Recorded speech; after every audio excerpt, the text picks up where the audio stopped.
Information about people is and has been collected and stored in different discrete electronic databases. In this presentation, I compare two methods of collating information about a person where the information is extracted from the different databases. The most common method is the ID number approach, while the other method is the electronic ID. With the ID number approach, we allocate a unique identifier to each person and we record the identifier in the database. With an electronic ID, we establish a link between an external representation of the person, called their electronic ID, and the data about the person in the database.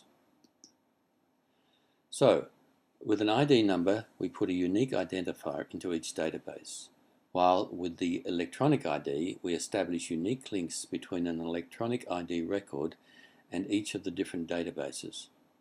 Both methods achieve the same objective of linking data about a person where the data is held in different databases. With modern technology, the electronic ID proves to be a much cheaper approach. The reason for this is that an extra field has to be put into the records in each database, and each record has to be identified if we use an ID number.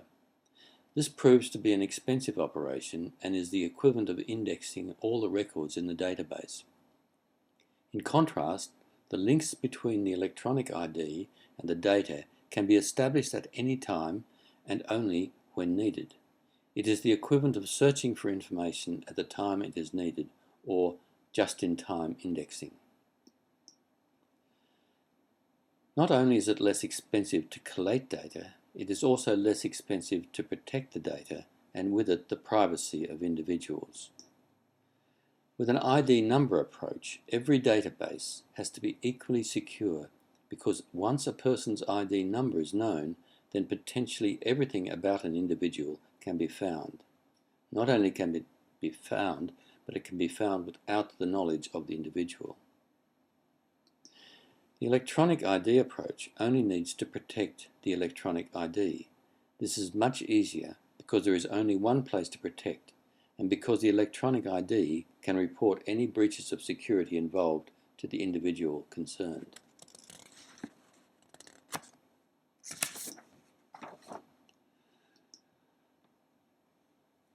When we collect information about a person, we then need to make decisions using the information.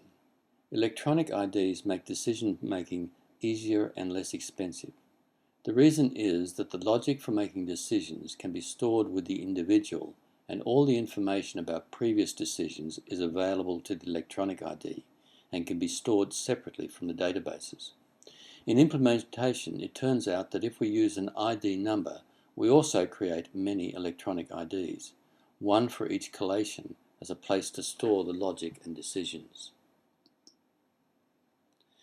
In this example, a doctor is making a decision about a prescription. The patient has come to the doctor and identified themselves and their electronic ID to the doctor. The doctor can now use the person's electronic ID to assist in finding information about the patient.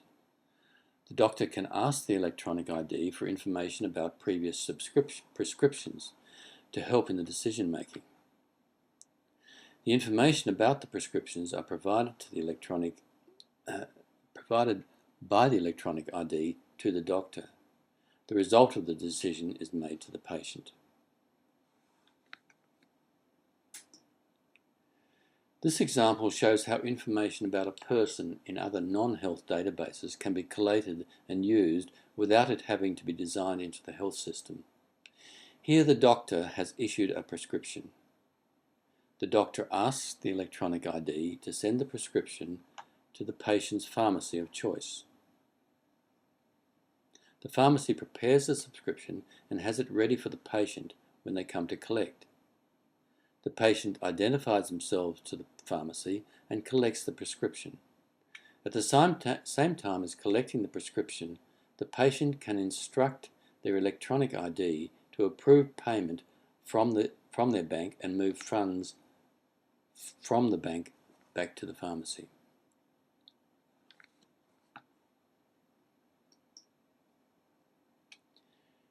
Electronic IDs are cheaper to implement, protect and use.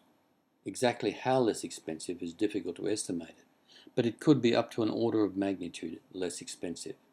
That is, electronic IDs may mean e-health with electronic IDs may be 10% of the cost of e-health with ID numbers.